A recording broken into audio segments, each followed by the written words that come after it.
Live. Yeah. All right, guys. Hey, everyone in the YouTube channel. This is the David's Economic Comic. Along with we got Comic Book Galore. Along with Hazel Dan. This is the first time. If you have not seen them in person, there you go, man. There's the it's a historical moment. Yes. Behind the comic book halls, and I hope.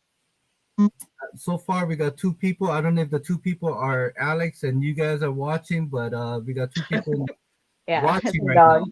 Yeah. Our dog's watching in the other room. Yeah. Okay. I can't get over the wall though. It looks really nice. Thank you. Yeah, we that's original peach art we got up there. So we got that. We got like that a silver frame.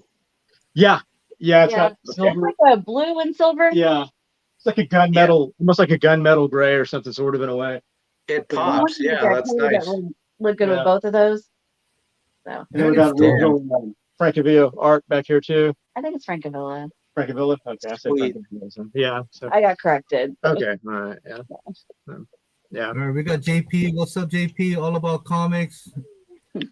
So yeah, I mean, you know, just I just have to say, your guys' room, your sanctuary of all the comic books that you guys collect, hands down, you guys are one of the best one that I have seen so far. Yeah. Yeah. You know. Yeah, I mean, it means a lot to us. We've spent a lot of hard-earned cash. Yeah, it's been a long time. We've been doing this for about 12 years together, and been building this room and creating this room for about the last 12 years, and just added little bits and pieces here and there and stuff. We'd go to comic book conventions and pick up original art and do stuff like that, and framed it and got it up on our walls, and stuff we love, Some is random stuff, like we've got like our pizza box from that Spider-Man Homecoming. Yeah. Just random stuff. That's gone. Yeah, it's nice. I mean, I love it. I mean, it's classic. It's organized. It's somewhat organized looking, but just from what we've seen, it looks beautiful. It looks beautiful. Yeah, we just have boxes of boxes of stuff on the floor in front of us, but the back looks good, But it's the congested right here in the middle, and it's all of our comic book boxes. We're trying to sort through stuff and organize. So right now it's kind of like a mess in the Recently, I was kind of consolidating because the boxes kind of get out of control, and then you're like, okay, I got to kind of bring everything together. Yeah. That's why I think this last 6 months to a year, I would say, I've been kind of selling like the smaller stuff, so I could just get kind of larger, medium to larger keys. Okay. Yeah, Okay, so basically we started collecting maybe 14 years ago together, I guess, 13, 14 years ago. And what we did is we restrained ourselves, and all we got is our key issues. So we started early, got them while they were cheap, before the movie boom. They were never cheap. But they were never cheap. Comparatively. But compared to now, we got them for a quarter of what they're worth now, or maybe even better for some of them. And we just did that early on because, we didn't know what was going to happen with the market. And it's just stuff that I grew up loving. I grew up loving, when I was a kid, I was born in the 70s, and so I lived in the 80s. I'm kind of an 80s kid, and when I did that, I wasn't really collecting more of the modern stuff. I was collecting Silver Age comic books in my comic book shop, and so that's where my heart has always belonged. And I always wanted like a Hulk #1 and fantastic. I always wanted all these great books, and so as soon as we got married, and she fell in love with comic books too after seeing my collection, and she was pretty taken back by it. So we started. Fortunately, we do this together. So we pull our money and we do all this stuff, and we save up, and whatever money we get at the end of the year for bonuses at work or anything like that, we just save everything up. And every single year we would buy another key, and we did it for like 10, 12 years. And we didn't fill our run. Yeah, we didn't fill our runs. We didn't get a bunch of and I want to do that. You have no idea how bad I want to fill all these great runs, but we've just denied ourselves that so we could have everything we want. Now for the Silver Age stuff, we have almost everything that we want, and there's some stuff that's out of hand. So now we're kind of going into the Golden Age, and it's ridiculous. Yeah, it's probably a little backwards. Yeah, totally backwards. But that's what we loved, and we're kind of got what we wanted for the most part, except for a few books. And but they're so expensive now, we might as well get Golden Age books. Right. And now we're having to sell a bunch of our stuff and sell duplicates and do the stuff we've collected over the years to get some of these golden age books and stuff like that. To get some of the stuff. Yeah, and it's just also about downsizing. Yeah, you know, it's just a mess, dude. Starts. Yeah, you know, we got 20 boxes of crap in here that. This is. I was saying right now, I think is the best time to be upgrading. That's just my opinion, though. I feel like if you upgrade right now, the gap is much closer than it was before. Because before it was like, oh, to go up like one grade or 0.5, it was like hundreds or thousands. And now we're kind of closer now, so it's good. Yeah, it's leveled out. Comics and culture. So we got David's got all this. David's got all this crazy modern stuff. That's like you know, what was that? What was that? Supergirl, the Supergirl and the Legion of Super Friends. Yeah. Yeah. The Lost 23. Yeah, she's on the Comet or whatever. Oh yeah, one of my favorite. Yeah, so stuff like that, I'm like so tempted to buy stuff like that when it comes up, and I'm like, you can't get everything though. You gotta like kind of be strategic. Yeah, we've wanted that one for a long time. We just haven't done it. But I told David I finally got that the Spider-Gwen, the Adam Hughes 1 in 100. Last week for my birthday. Yeah. But I've been wanting that for like years, and finally came. So. I tell you, when it comes to this hobby, there's so many wish lists that you can make, but I mean, there's only few that you can kind of mark off throughout the year. Yeah. And I have 5 books. I had 5 books on my list, and I didn't want it to show it anyone because maybe some might get an idea they want it also. Yeah. Right. But I end up getting nothing because I'm buying like all these stuff, different collectibles. It's like I get sidetracked so easily. And you gotta, it's hard to. It is hard. It's hard, man. And we've got like the last few years, we did the same thing. We got totally sidetracked, and we just started buying all this other stuff that wasn't like on our radar for recently. And we used to just collect older stuff, and now we love the modern stuff, and we love all of it. And it's just really hard not to pick up all these books that are kind of coming by when we have the the means to do it. And but man, it's so hard not to get sidetracked when you have goals and stuff. Especially like that. when you like love the hobby, and you love all the stuff you're getting, Right now everything's low right now. Well, it's lower. I shouldn't say it's low. It's lower. Yeah. Well, I mean, regardless, I mean, if I wanted to buy it, I could, but it's like I don't want to take money out of my pocket to buy more comic. So I kind of limit myself that, okay, I'm not going to spend new money. I'm going to spend the money that I sell and whatever that accumulates to, and I'll buy more things. Then when I get so close to getting that certain amount for that certain book, and I end up buying like, here, let me show you. I end up buying like this kind of things, Yeah. So I figure, okay, it only costs like maybe $50, but the book I was going for is maybe for $700. So I figure, okay, I can spend 10% on pop, something that I, then I go on and I buy like things like baseball cards, it's.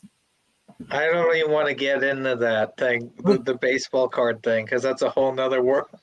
And then within 2 weeks, half of the fund that I sold, is gone. Yeah. So I mean, kudos to you guys for just sticking to your guys' plan and getting the keys.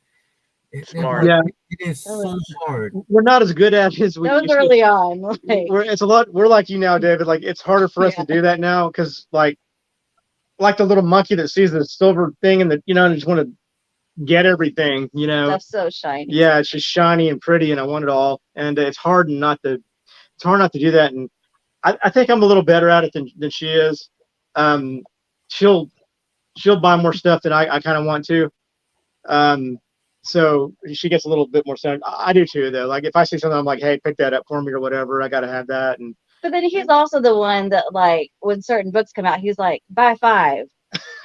So yeah, I'm bad about that. Gotta buy 5. 1 for the PC, Yeah. 1 for maybe just in case, and 3 you flip. I get it. I totally get it. Or if we want to give, maybe we want to give something to somebody, or somebody asks us for something, and we can kind of help somebody out or do something. We do it for various reasons, and then but mostly I'm just kind of a donkey, about some of that. But stuff. you guys are like a team though. So yes. if there's an auction going on, one of you can be watching and the other's like doing something else. So that's pretty good. Well, we did. Okay, about 3 months ago, we got a major book.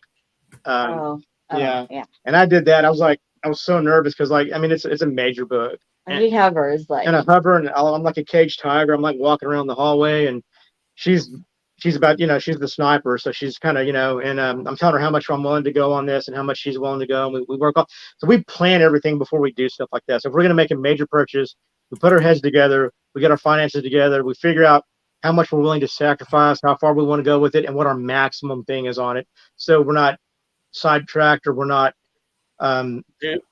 we don't get screwed up on it, and we end up getting what we want as long as it doesn't go over what we're willing to pay. So we have all our ducks in a row, and then we fire away. Has there ever been a time? Okay, so because I do this with my wife, not often, but sometimes. There was first I'll tell you one example. So I had to do something with a client, and I knew I was going to be busy all day.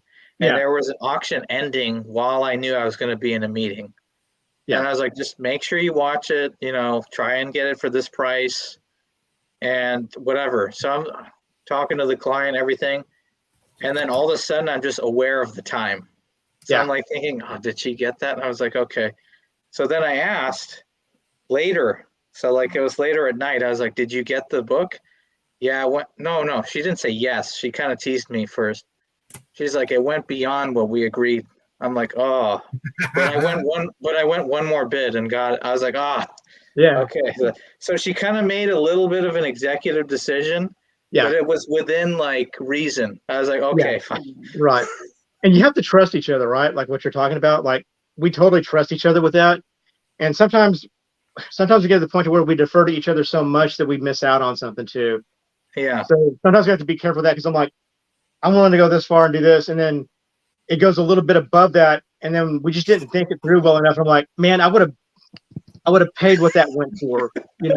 I would have done that, and we should have pulled the trigger, and then I lose sleep over it, and we end up feeling, so like I'll either mess it up and do that, or she will, and so we both had our, we both messed up some of those times and stuff like that, and it's just maybe not being prepared enough, I guess, in that situation. And yes, have you guys ever had that loser's remorse, to where like it just went above kind of what you thought you would go at, and then after it's done, you're like, man, that was really stupid. I should have got that book and just paid a little bit more. I should have just went that next level with it. Yeah, and I've done that. I had it like a few hours ago. I did it. A few hours ago. I was bidding on the Ultimate Fallout 4, the first print. Okay. And not the variant, just the first print. Yeah. I was thinking, okay, the most I'll pay is probably $1,800. Yeah. Okay. Of course, my wife's not gonna know this, because she'll be thinking, "What the hell are you spending $1,800 on a comic book?" But she doesn't know. But anyway, right. So I put my bid in. It was $7 remaining. I put, you know what? I'll put $1,750. Right. Then the bid went up to $1,801. I think $1,802. $1,802. Yeah. And I was thinking, God, and only had 7 minutes remaining when I got home, setting things up. I was looking at like, should I go $1,850? Should I go $1,850? Because the last 2 books I was looking at went for like $1,875, $1,925. I think, should I not? Then I said, you know what? No, I think I should wait. Yeah. Then right after the thing, nobody bid on it. So the thing finished at $1,802. Yeah. And I was thinking, God, I could have won this if I just put $1,850 on it, Yeah. That remorse, yes. Yeah. And what I've kind of thought about some of that is to examine that book. That is like a that's a modern age grail. Like that's here to stay. It's tried and true. It's sure, and it's like one of the best modern age books you can get. So I think some of those books are kind of okay to overpay for. Like I think you're safe. You're not safe on a lot of that stuff with the modern books, but I think that one, the Jerkovic and then that variant one, like I think you're pretty safe on overbidding on some of those and overpaying it by 100 or something like that, because it'll come back in the long run for sure. Yeah, and I mean, really collecting is about the long term, right? Like, and that's a short term, man. Like that book it's hot. It's going to stay hot, and so you'll man, if they really announce them for a real movie or they get that going, the book's it'll quadruple. And then if you love that book, I would get as many of those as you can probably. What do you think right now? He has the Jerkovic. I'm so jealous of it. Oh my gosh, man. Yeah, I love that book. Do you think it'll go to like 5 or 6K later if they do that? If they make it a thing? And yes. I think ultimately. No, I do. I think the first print. There's a lot of I mean, over time. Yeah, yes, but the rabbit, and it might not stay there for a while. It might go back down, but once it goes up, and then it goes back down. It won't stay. Like it might not ever be 1,800 again once it does that. If that kind of makes sense. Yeah, so it might spike up to 5,000. Yeah, it might spike up to 5,000, and then it might drop down to 3,000 or 2,500, and it might stay there for a while, and then it'll spike up again and do that. And it might do that for decades, and then one day you're going to end up with a $20,000 book. Yeah. Possible. I don't know about that. I don't know. I mean, you don't know. Like, so you got the next generation of kids that are growing up with this stuff now, and these are their heroes.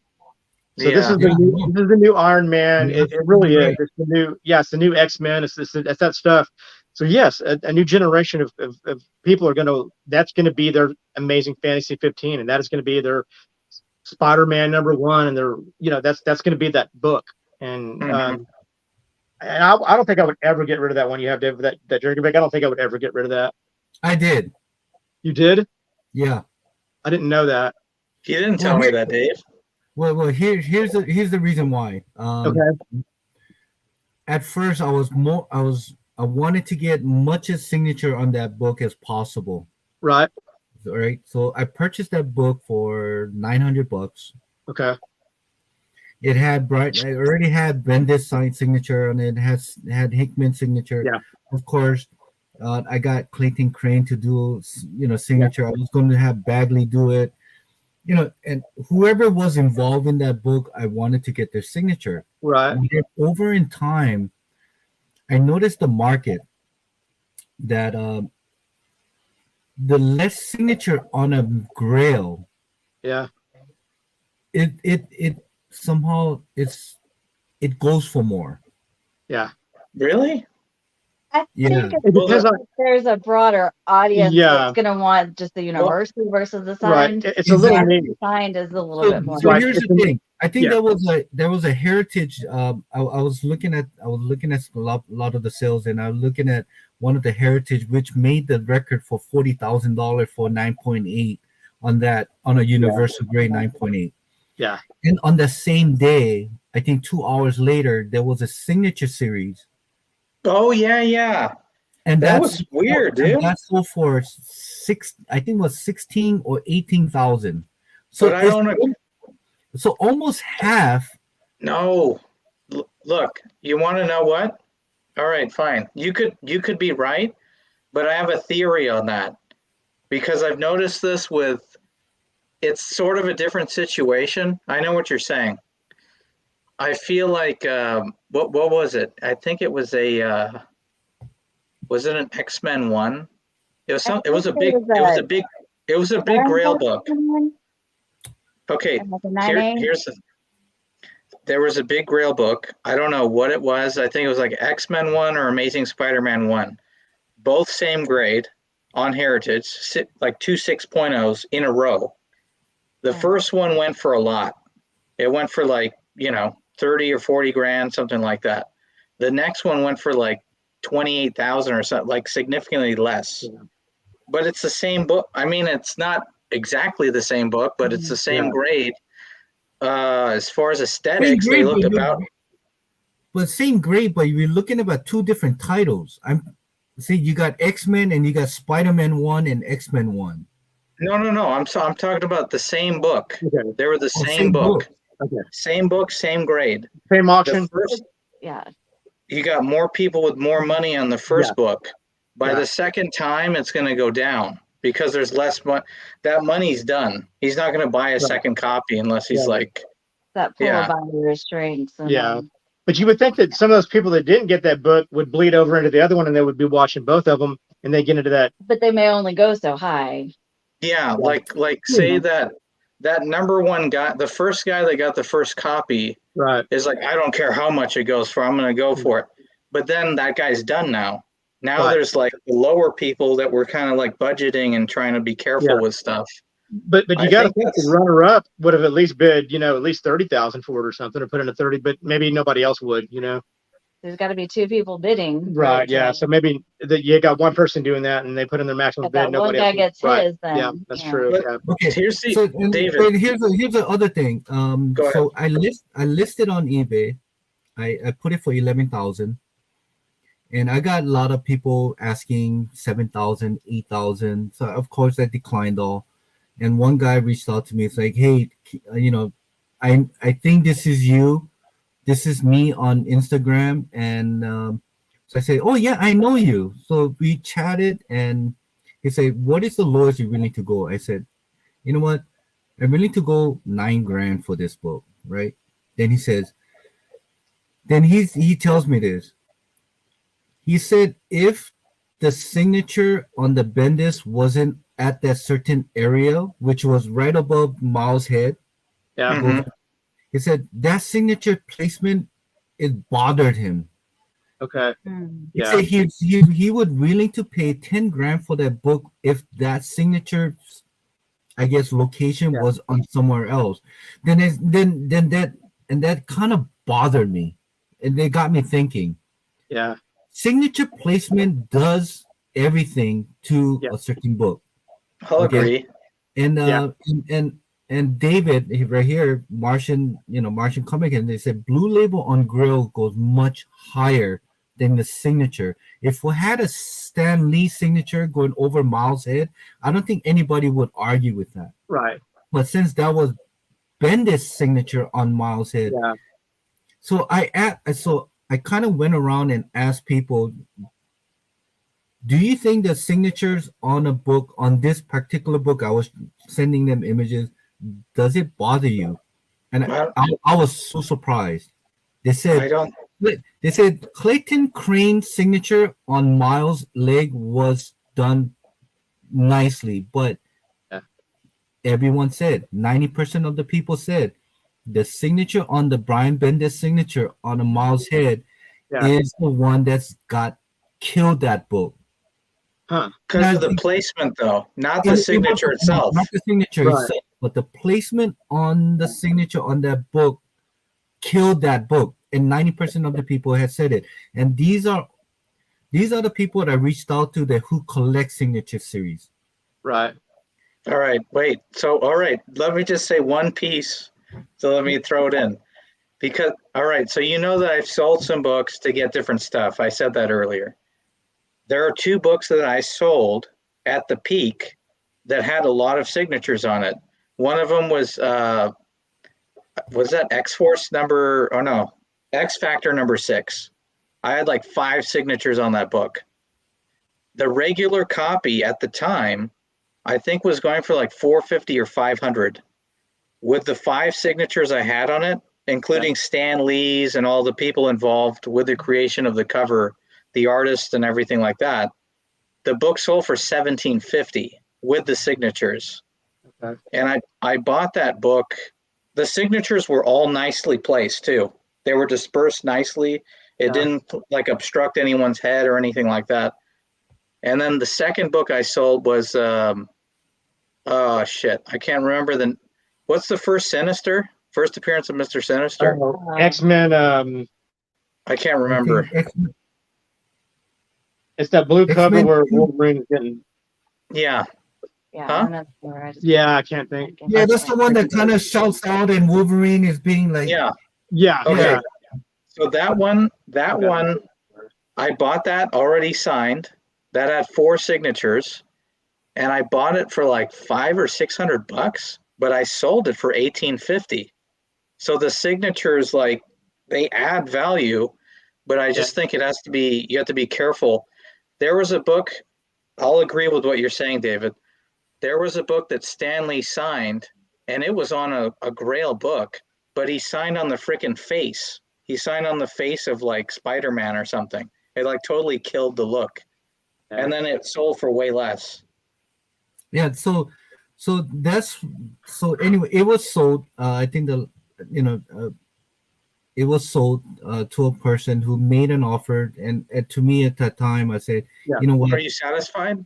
I'm happy. Now I have enough funds to buy two 9.8 US, Ultimate Fallout 4 and 9.8 in a first print. Which, David, I got to ask you something, man. Like me and Yvonne have, talked about this before and stuff. Your holy grail of holy grails of comic books is Amazing Fantasy 15, right? Yes. Why don't you, with the way the market is and it's kind of going down a little bit, why don't you? This is endgame though. That's your end game, but that's my end game. Yeah, but you don't want to wait till your end game's. I don't know what's gonna happen. Like that book's an animal. Like it's a weird book, and it goes all over the place, and it gets more expensive, and then it goes down, and it goes up, and people get good sales on it. But I mean, at some point, I think that book's gonna be just out of range for most people. Well, here's the thing. I'm 53 years old right now. Yeah. Okay. I'm just giving you this whole timeline. What my whole thinking process is. I'm 53. Right. Probably got another 10, 12 years before I retire. Probably by then that book probably will reach 150,000 in a 3.0. Right. But I was thinking if I do retire at the time, and with the thing that is going on right now, I don't think I would have no problem buying it at then. Okay. But right now, I mean, if I wanted to buy that book, I would, but I have all these books that I want to sell. Yeah. Before I even go into the market of, AF-15. Right. So right now I got 5 long boxes of CGC. Yes. So why not? Go ahead. No one's a fortune teller, Right. Things can go lower, they could go higher, you never know. Right. But I kind of agree with Hazel Dan in regard to that book, like he was saying, it's weird. It's like sometimes I felt like at one point I was gonna get it. And at that time I should have just fucking bought the thing because it went way beyond. I was like, it's going down now. Oh wait, no, now it's like 5 times higher. It's like, what the hell is going on here? Yeah. But is it like more? Do you feel comfortable waiting? Is the question, Dave? Yeah. Like I said, if I wanted to just end everything right now, I can just get it. I don't mind just buying a 1.8 or for 25,000 or 30,000, whatever. Mm-hmm. And that'll be my end game. But at the same time, I'm not in the mindset to give all this thing up yet. Right. I still enjoy it. I see what you're saying. Yeah. This is so what my sanctuary is, spending my time with my wife, but this is my time, my own sanctuary where I can come in, I can bitch about things, or I can like about things, and I still enjoy collecting. I still enjoy the hobby. But I'm not going to buy any more books going forward. I'm not going to buy any new comic book day or store variants or anything like that. I think when it comes to buying, I think I'm done. Okay. It's time for me to start selling things, and I think this is the new thing for me to start enjoy selling and see what I get out of it, regardless if I lose or make money. And from then, I'll say, oh, you know what? I got rid of 90% of my books. Yeah. I don't need to buy more books. So is it time for me to look into AF-15 and see what I can get. I think when that time comes, I will know. But okay, I think that makes sense. I can't. I love it. I mean, stupid it is. I mean, I love this small little knickknacks that I'm spending money on. Yeah. And I tell myself, why did I get it? But I, Yeah. because Everybody does that. Everybody. There's that like collector gene and We'll have that collector bug actually. Yeah, we're a little bit of collectors. Yeah. I wanted to get more statues, but my wife is killing me. Like we don't have room, and half of my statues are still in the boxes. So, there's still a child in me that still like to collect things, and I don't think I'm done yet. I'm probably thinking about retiring or finishing it up, but not yet. But this is not a time. Anyway, I got a giveaway for who people in the live chat. This is Miss Marvel. I believe this is issue number. Hold on. Issue number 5. This is the famous for the Kamala Khan, the Disney Plus. They use this as their advertisement. But if you see this is a Korean version. Oh, cool. Did you get that over there? Yeah, I got that. And sweet. And whoever is in the live chat will have chance to win this, right? This one here, along with one other book, is still sealed in a it's a trade paperback, but this is also in Korean. So, Age of Spider-Verse, this is the whole first volume. Like I said, I know you guys don't read Korean, but it's just it's just a niche market to have something that is foreign, which is not really hard to. It's kind of hard to get. It's not easy to come by. That's wrapped up right there, right? Yeah, it's still wrapped. It's still sealed. This is also still sealed. Do they sell them like that in the Saran? That's okay, that's their style. That's cool. This is the way to do it. So getting a 9.8 is on these are just pretty much impossible. I can tell you right now that this one here has this that indentation that goes right across here. That it doesn't break color, but definitely you need to get that thing pressed. But it's like going to Walmart. Those value pack and stuff. They saran wrap that damn thing, and so these are the price for today. So probably end of the show, whoever's around, I'll give out a number, and whoever match out the number, or Dan or Alex, if you have like a trivia thing that you want to do, I'm a game, but this was the prize, the giveaway for today's show. Cool. All right. Are you guys going to go to any Comic-Con this year? Because I just came back from Emerald City Comic-Con. I was just want to know if Hazel or Hazel Dan or Alex. Oh yeah, I'll let Hazel Dan answer first. Okay. Yeah. I don't think so.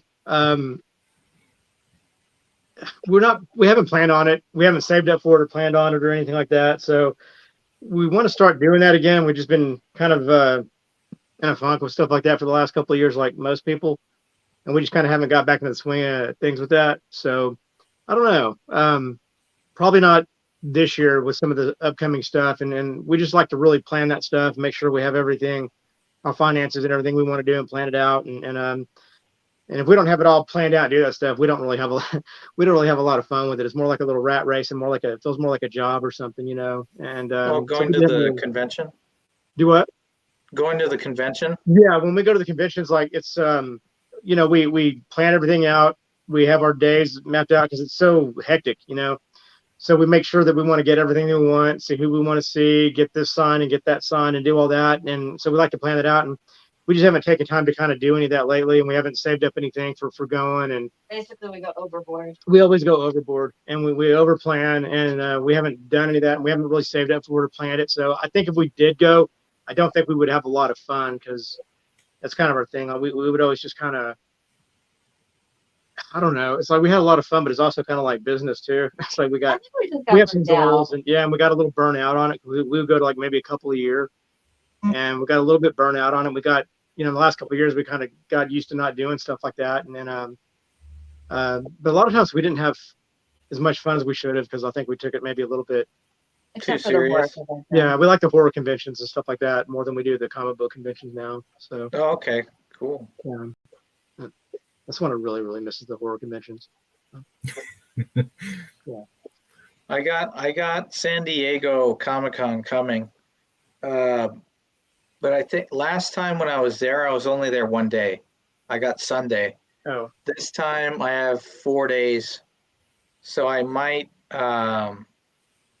do like one thing, but like you said, because in the past it feels like a job and you're waiting in a line for 4 hours and the guy takes a break, and when you get to the front or someone brings a long box out for someone, it changes the whole like flow of everything.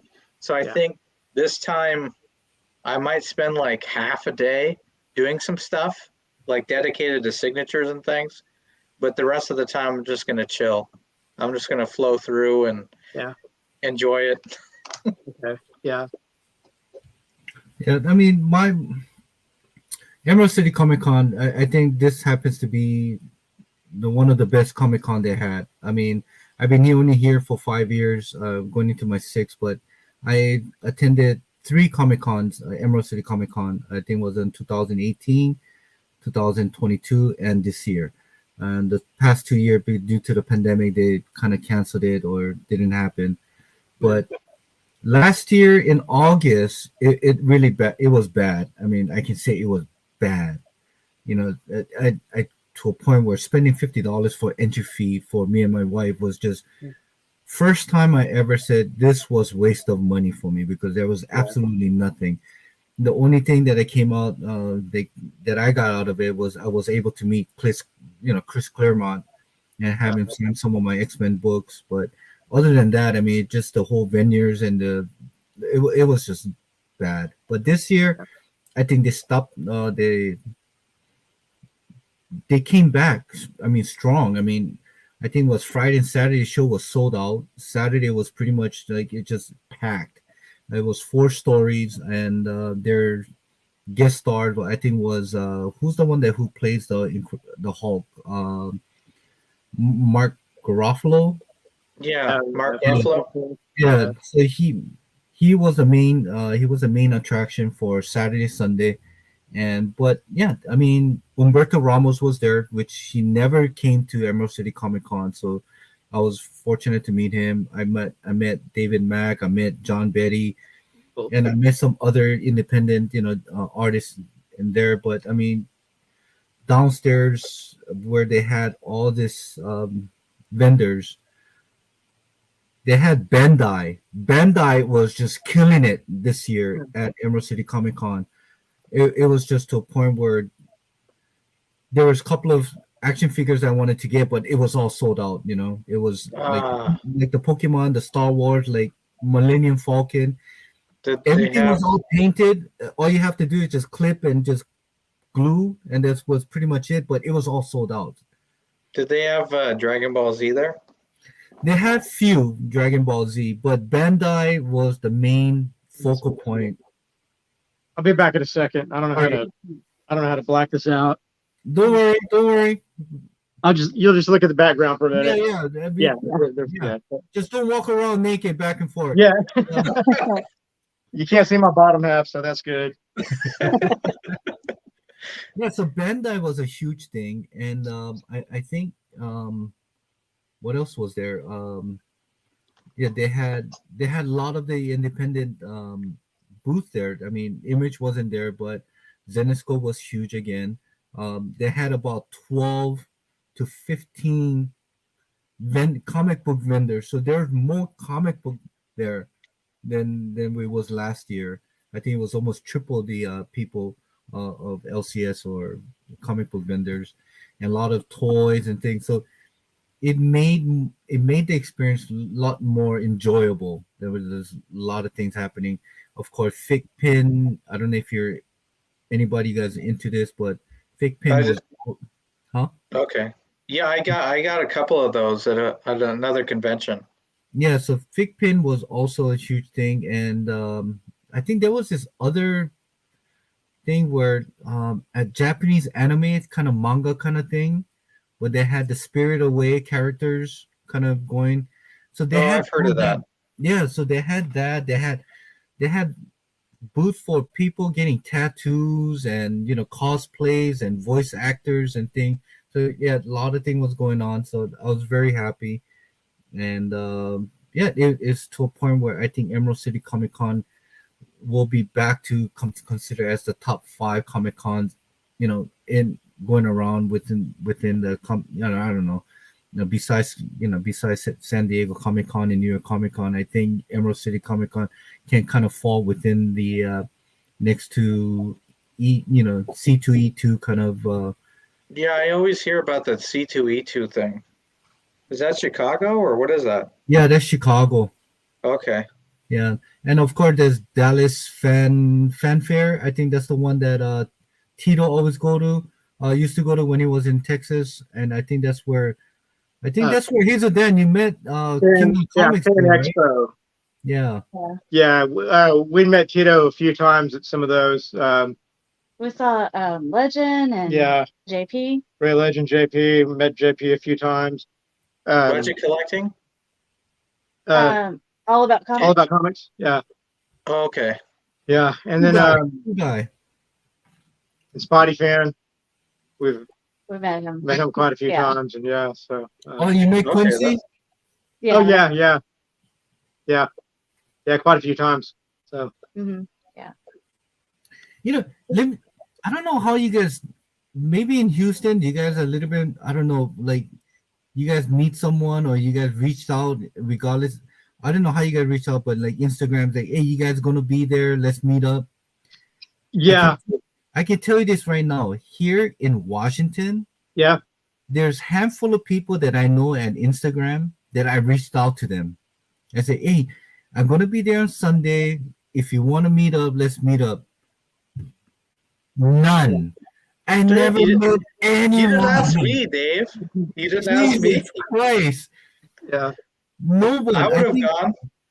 I think I met Tacoma Comics the first year that I was here, and that was like 4 years ago. And from then on, he don't even message me saying he's gonna go. Like I find out that he went on his YouTube channel. I'm like, there is such a misconnection here at Pacific Northwest. So, Dave, I'm right here. I'm right here, man. It's like Texas hospitality or Texas whatever. hospitality, yeah. I don't know, but it's kind of sad that this community here in Washington is not as tight as the people that I see in like New York or in Dallas or in Chicago or even in LA, in California. You guys are so are willing to meet, and I see pictures of like but here I got nobody. No one hangs out with me over here. I go solo. It's like comics and culture say, move to New York. Like, that was one of the thought that I was thinking about moving to Brooklyn. But well, as for right now, we still got the family businesses, so I gotta be here for next couple more years. So we'll see what happens. Okay, next one you got to see, because I might go up there and mess with you, Dave. Yeah, no. Look, if you are willing to come, I'll take you out for dinner. There's this really great place that we can have a steak. It's a 40-ounce tomahawk steak that me and my wife always go to. I'm down for that. Yeah, and there's a couple of places in Seattle that you probably will like, but other than that, I mean, like I would love to go see you guys in Dallas, Hazelden. I would love to go to Texas and meet you guys, but that'd be great. Yeah. But it's just that I work pretty much every day for so probably So I'm kind of booked for the next 2 years. So once I get out of this place, definitely I'm gonna come and say hello to you guys, and of course to you, Alex, as well. You know, I probably will drive down to California once this whole family vineyards are done, and just kick back for 1 month and just visit people around the state, and yeah. I was asking Hazel Dan about, because they're over there, so it's like the Heritage Auction House. I would just want to go and see what it's like, just to maybe just watch or pick up something small or whatever. We haven't been. Yeah. But that's where they had that thing last time, wasn't it? Mm-hmm. Yeah, so they had the comic collectors convention thing there this last year, and we were going to go with Spidey Fan, but just everything fell apart, and the cars messed up, and we didn't plan for it well enough. They sold out. Yeah, and we didn't get the tickets. We just kind of messed that up pretty good. So, but next time they do that, I'm going to definitely make sure that. Yeah, because they did like a whole, tour. No, yeah, it was really cool. And he said they did like a tour. You got to see the stuff they were going to put up for auction and all the great books they had and stuff like that. And you got to go back there and look at all their stuff. And they gave them like a tour of all their stuff, which is really kind of neat, But I hate to miss that because it was like all about comic books and stuff. It wasn't, it kind of kept the celebrities out and all, and now most of the comic book conventions are. I say pop culture convention. It's like a pop culture convention. So I say probably 70% of it is pop culture stuff and not comic books as much anymore, which is sad. Yeah. San Diego had some nice booths, but a lot of it was like more displays and artwork and stuff like that, or like what you were just describing. Yeah, that stuff's great. I love that stuff, but like, man, I just really miss going to like comic book conventions, and it's really about the comic books, and you get to see all these great, beautiful books that.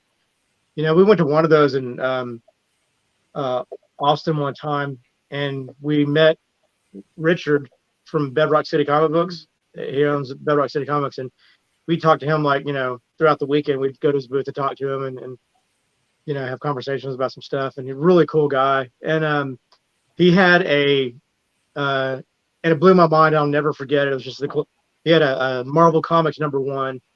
Oh shit! It was like a 6.0. It was like a 6.0 or 6.5. Oh, that's crazy. Yeah, and I think at the time, it was so long ago. I think at the time, was it like 200,000 or something like that? I think at the time it was like around $200,000 or something. Which, I mean, my gosh, that's probably what you pay for like a 2.5 now or something. Who knows? But who was the? Okay, so this is what's funny. When I went to San Diego. This is just a memory that stuck with me because I just thought it was really reckless. Not on my part, but like a vendor. Yeah. Who's that guy that owns Metropolis Comics? Vincent Zazzola. Okay, that guy. Yeah. I was there at San Diego. He had an Amazing Fantasy 15 9.0 out. And he's like, I'm just looking at him hold it, and I'm like, okay. And he sets it down on the table and walks away. Like I'm like, dude, there's no one around. It's literally like, and the exit's like that. I was like, that's so reckless. He's just setting that much money down there. It's like crazy. That just stuck with me though. Yeah, and I mean, I think those guys are so heavily insured with that stuff. Like he would recoup his money, but like I wouldn't.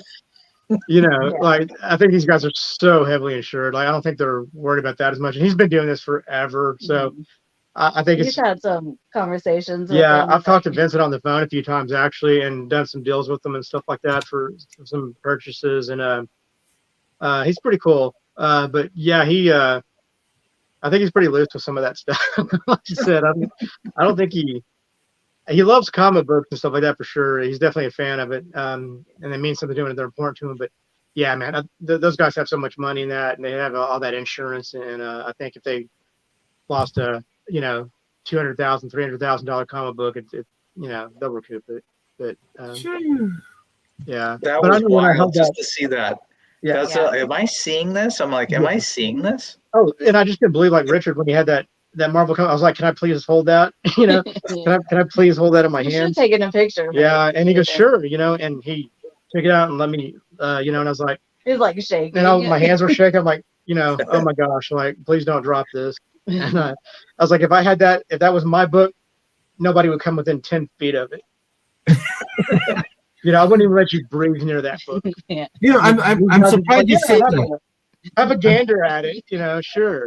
Slap it on. I'm surprised you said that, Dan, because at the Comic-Con, I saw this Amazing Fantasy 15 and a 3.0 and 2.5, which was priced at 76,000. The other one at I think was 67,000. So I asked the owner, is it possible that if I could hold that book, you know what he says? He says no. He says no. I'm like, what? I told him, this is my holy grail. If I could just take a picture with it, and he said no. He said he apologized. He said, "Oh, I'm sorry, but I can't have opening up this case for anyone that for everyone that who wants to take a picture." I'm like Jesus. For okay, so for 3.0, 76,000. I think that was a little bit too much. It's way too much, dude. Right? Yeah, I think it's way too much. They had that way overpriced. Yeah, I think so. What was it again? Well, it was Amazing Fantasy 15 and a 3.5. 3.0 or a 3.0 for 70K? It's not even 3.5. It was 3.0 for 76,000. And I have a picture. I have a picture to prove it to you guys too. Yeah, so I'll send it to you guys on Instagram, Alice. I'll send it to you. 76,000. I just wanted to hold it. And he just broke my heart, and he said no. How long ago was that? David, how long ago was that, David? Was that? How long ago was that? Oh, that was this past Sunday at the Comic-Con. That's you have one? Yeah, I think that's a lot for that, but we haven't. Let me tell you the price. No, that's right. You guys have that. You guys always flexing that damn book when you're we used to have. Yeah. Well, we had.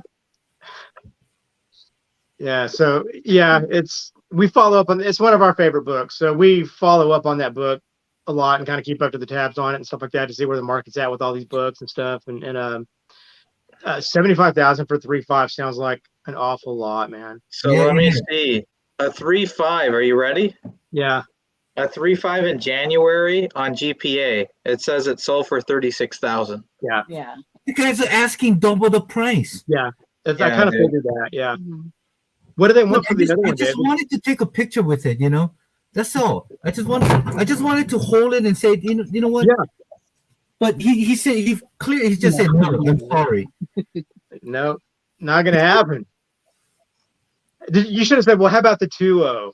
Can I hold the 2.0 then? No, I did ask him, and he said no. He's completely said, I don't know what he had up his butt, but I don't think he was having a great day because he wasn't selling any of the books that he was displaying. Like that. I'm gonna hold one of your books before I leave this desk. Oh man, what book can I hold? I'm telling you, Washington is not a place for socializing, I guess, because they all maybe the bad weather over there. You got kind of goes to the people. We had great weather on Sunday. It was like mid-40s. Sun was out. Have y'all been met Bob Storms from High Grade Comics in New York? We met him a long time ago in Austin, and we've gotten a couple of good books from him before and dealt with him on a few occasions and gotten some pretty good deals from him. And he's kind of like friendly like that too. Like I went to his I remember it's before I had a Hulk 181 and I wanted one really bad, and I went to his booth and I was just like gawking at it. He had like 4 or 5 copies of it, like 9.8s and 9.6s and 8, he had like 5 or 6 copies, and they were all, and I kept looking at it, and he goes, you want to check that book out? I'm like, yeah. And he took it out and let me kind of hold the book and look at it. And he goes, are you looking to buy it? I said, I don't know. I said, he goes, make me an offer. No. He goes, don't look at the price. Look at me. He goes, look at me. Don't look at the price. He goes, what do you think's a good deal for the book? He goes, I'll give you, a deal on it and all that kind of stuff. And I'm like, yeah, I can't do that right now, but he was pretty cool about that kind of stuff. It was a long time ago. Yeah, a real long time. If someone's open like that, that's cool. Yeah, and because there's some dealers that are just like, no, this is already like this is already a great price. Yeah, he's fantastic. And one time we got a major book from him, and we did the comps. And like today, I don't know if you have tried and it used to, we used to do that with some of these major comic book dealers like that, Harley Yee and Bob Storms and Richard and Bedrock, yeah. And those guys are reasonable and decent people, and it just seems like a lot of these dealers today, they just don't give a crap. Like, they don't give a crap about their customers. They don't care about etiquette. They don't care about friendliness. They just want your almighty dollar. And it's really like my convenience store. They're not friendly. Yeah, they're not friendly anymore. It's sad. No, and then some of that. Yeah. But sounds you could like a convenience store. We're not friendly. We just want money. Yeah. We got crackers walking in, and I don't want to be friendly with them. Yeah. And no, but that's a lot of that. You can see that translated through the way that they handled the books too. Because I've seen some dealers just toss books around, and I'm like, okay, that just lost like $300 by you tossing that. Yeah. And one time I came to Bob with an offer on a major book, and I went over the GPA with him. Like, so at the low end it was this, at the high end it was this. This is kind of the in between. Like, would you be willing to kind of, go for the book for that kind of, meet me kind of middle ground on that one? And he goes, yeah, I'll do that for you. And he's like, that's cool. He goes, nice. Yeah. He goes, I'll do that. He kind of he goes, give me a second. Let me see what we paid. Let me check on it. And he came back to me. Yeah. He goes, for you, I'll do that. He goes, I wouldn't normally do that. He goes, but because we've done business with him probably 3 or 4 times. They bought major books. Like, that's where we got our AS-15 from, was from Bob. And, nice.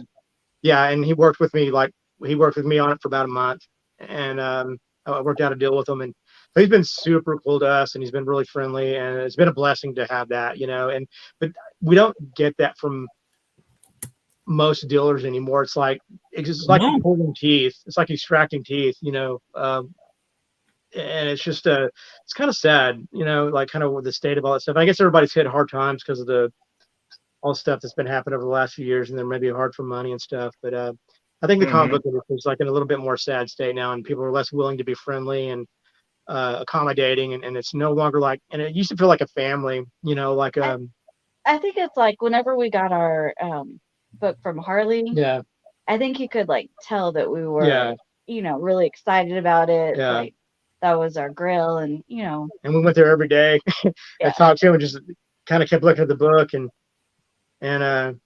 he goes, I'll tell you what, because we brought about 5 or 6 books to do for trade-ins, and he took a couple of them. He goes, okay, I'll take these, and he just kind of, the other ones he didn't have any interest in, and it was like, we had like an X-Men #1 and a 2.0 and something else, and he's like, no, and he wanted like a raw Iron Man #1, and I think an Avengers #1, I think, is what he wanted. And he kind of put the X-Men, at the time, it was a long time ago, but he put the X-Men to the side and something else, but he wanted that raw Iron Man #1 for some reason, and it was a high grade. But and we did the trade, and it was really cool. He knocked he knocked a little bit off of it, and did the trade, and it was just it was a really good experience. And something happened with the finances to where it took a little bit of time, and he was real patient with it and stuff like that. Okay.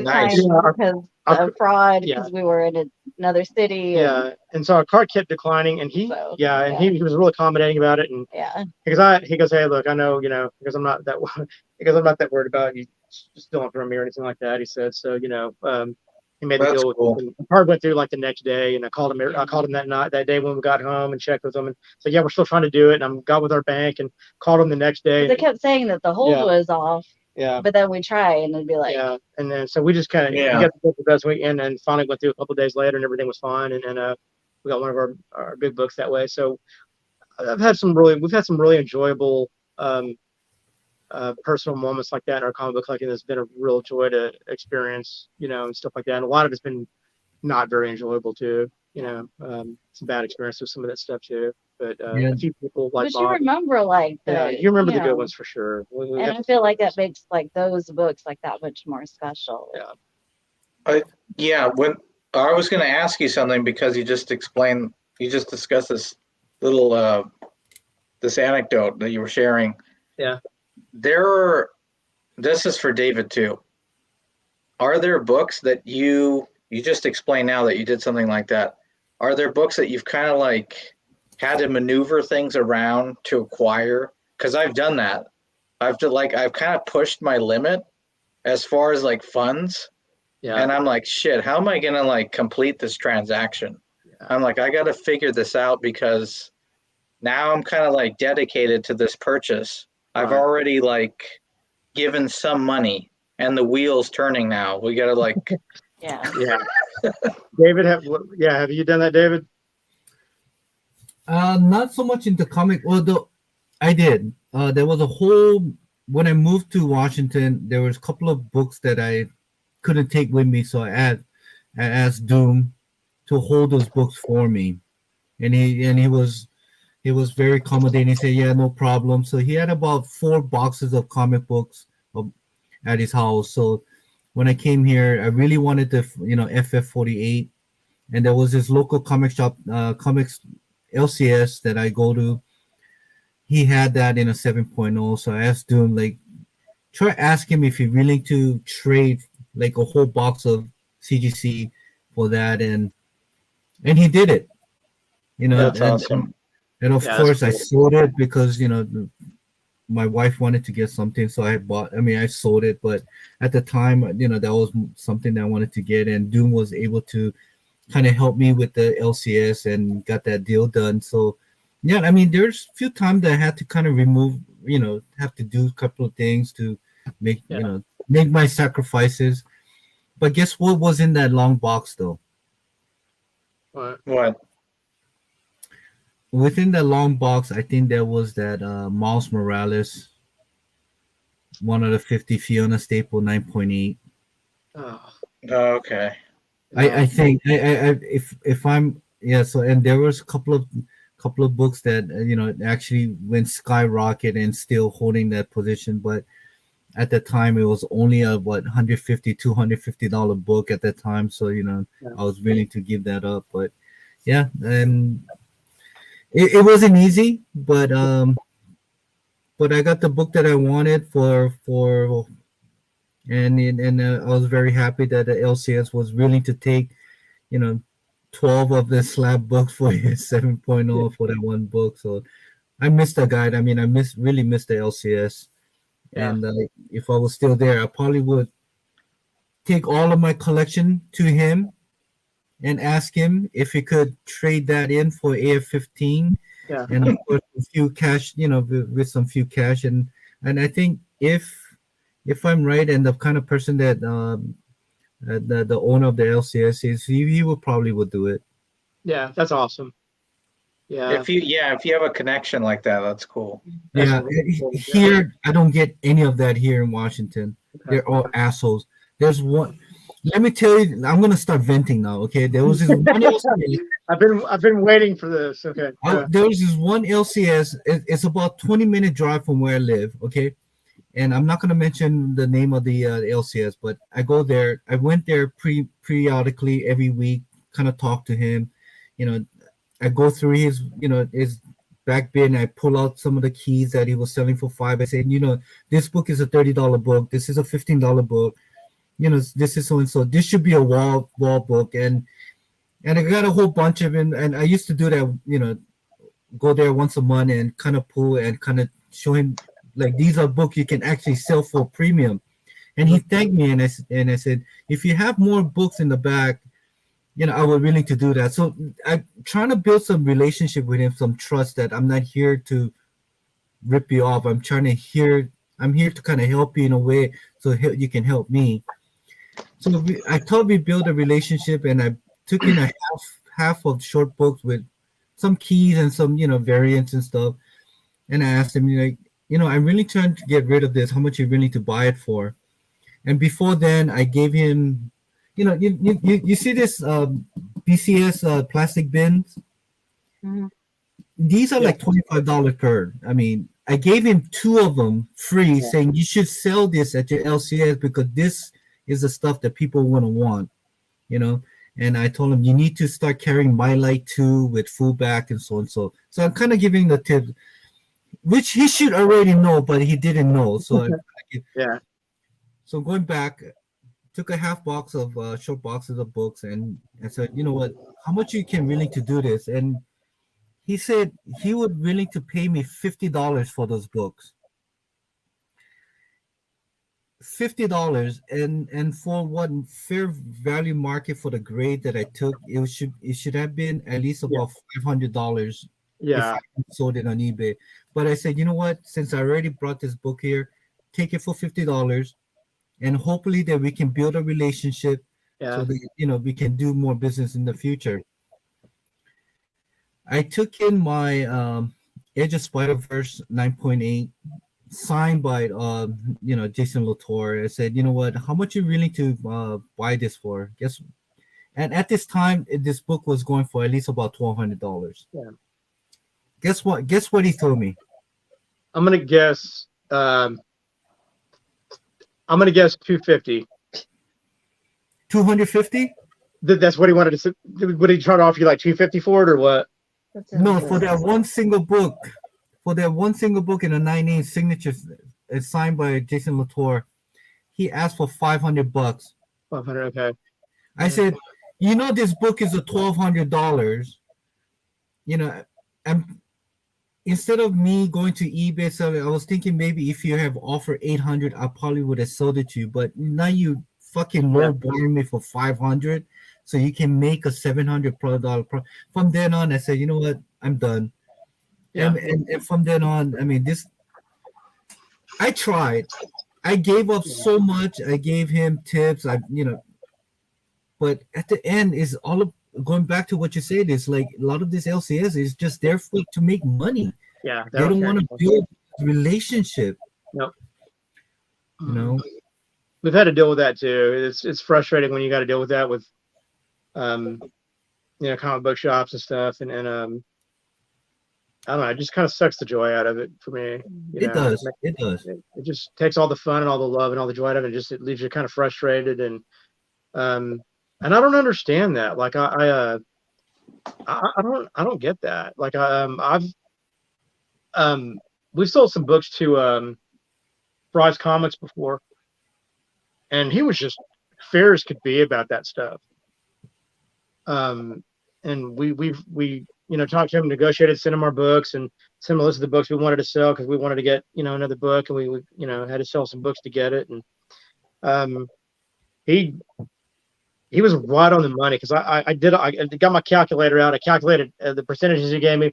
I calculated the price of every single one of those books, and I had my estimate of what I would sell them for. And he was right on the money. Like it was right to the T on what I was, what we were expecting, and what I thought the price should be for it, and all that kind of stuff. I mean, it was within like $50 of it or something. Like it was really great. Just a great transaction. And Dan, I'll send you all my books if you can just take all my books to the LCS, and if you can really do a trade for me. Man, yeah. Jesus, I would love to have that kind of LCS here, because God. They're worse out here though. They're worse, David, than what you were saying. They're worse than that. God. I mean, it's California is bad. The greed here is bad. What about they'll do 60% on a buy, and is that right? I think 60% store credit, 40% just like retail. Yeah. So I think our comic book shop, I think if you do a trade-in, they'll give you 60% of the value, store credit and stuff like that. If you do cash for it, or you want the money for it, I think they'll offer you like 40 or somewhere around there, between 40 and 50% of what your book value is. So I'm not surprised that the 500 still seems like a little bit low for that the Latour, that Spider-Verse, but it sounds about right too. Like it's hard to get good deals at comic book shops, and they just won't hardly. You get a lot better deals on trade-ins. If you trade in your books, you'll get closer to maybe 60-70% of the value on some of those. But if they just won't. I would never sell my comic books to a comic book shop. You just won't get. It's like selling something to a pawn shop. They just won't. and they're not real flexible on it and stuff like that. I don't think a rent. I think it's good if there's a book Yeah. there that you want, because Right. usually you can work out something a Yeah. little more with the trade. You can work out a lot more with trades. They'll do a lot better on these trades. But selling books, man, Well, it's hard to do what? There's something that people have been doing recently. Well, I know that this has probably existed beyond just what I've seen recently, but this thing, I watched Sticky Goose Comics, and he was saying that obviously this is a piece of knowledge that's probably been out there already, but something that he kind of brought to current, presence of mind was that you could just take some books with you and see what vendors at the cons are willing to trade with you for a key. Yeah. Because they might have a book that's like $3,000 or $4,000 and it's hard for them to sell it because it's so expensive.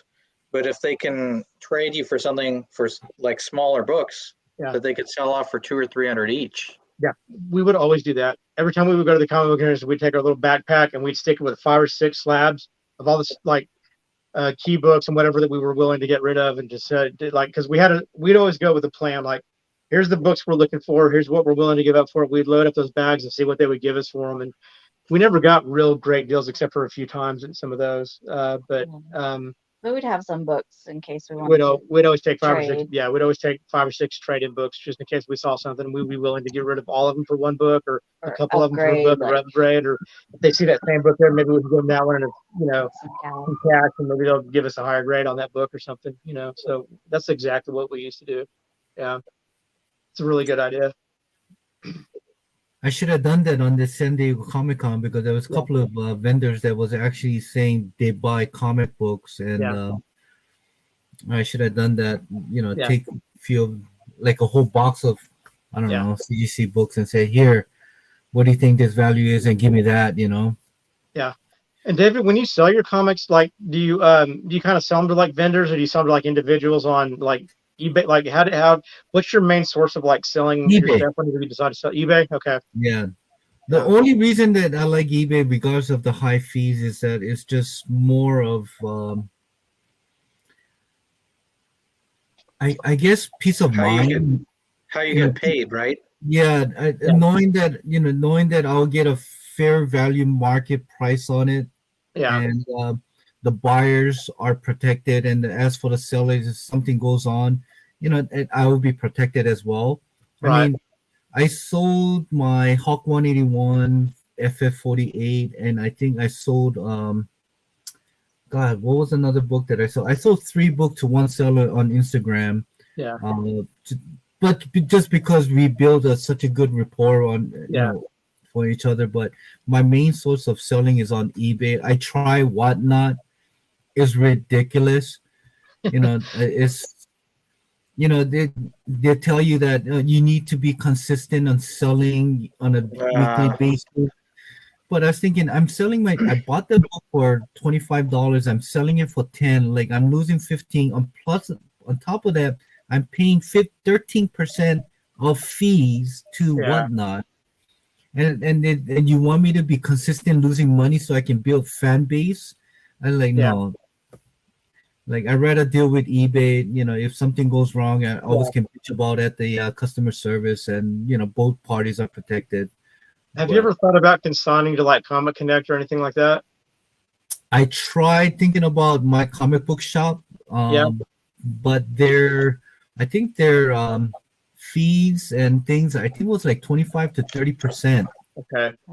Comic Connect, like Vincent and all those dudes, I think they take 10%, and they'll consign it. You can send them in your books, and you'll get everything but 10% of it. I know.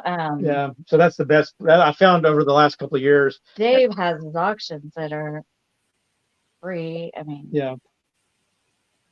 I tried on Instagram. There's this thing called Grails. Yeah. They post the books, and I talked to them. They said that I think they do 5% of fees, and I think it came down to not more than 12% in total sale. Yeah. And you don't have to send their book. They'll do it. They'll post it for you. That's pretty good. Yeah. That's pretty good. I was thinking about doing that for my UF4, but since I already had so many people are doing it, I figured stick with eBay, and just somehow it worked out better. Yeah. But yeah, I mean, I need to be a little bit more proactive when it comes to my selling, and and you never know what the auctions are going to go for too. Yeah. If something can go haywire. You have more control on eBay. You have more control. You have a lot more control the way you're doing it, I think. And I never do auction. I always do buy now or best offer. Yeah. Yeah. I just hate, I just don't like we've had some bad experiences selling to people on eBay before though, like people trying to rip you off, and so mad. I had the worst experience with that one time. I was so mad. I guess whichever platform you use, there's always gonna be that bad apple that kind of put a bad taste in your mouth, and you gotta think twice if you want to do it again. And I knew it too. Like I told my wife, I was like, you told me after though. Yeah, I was like, this guy's like, we sold it, and then something told me, like, I don't know what it was, but I was like, I think we're gonna have trouble with this dude. And sure enough, 3 weeks later, the statue's head's broken off. It has scuffs all over. Like we sold him it was an X23 statue, and it did have a damage on the hair. We disclosed it was damage that we showed. It had a crack in the hair, and that's it.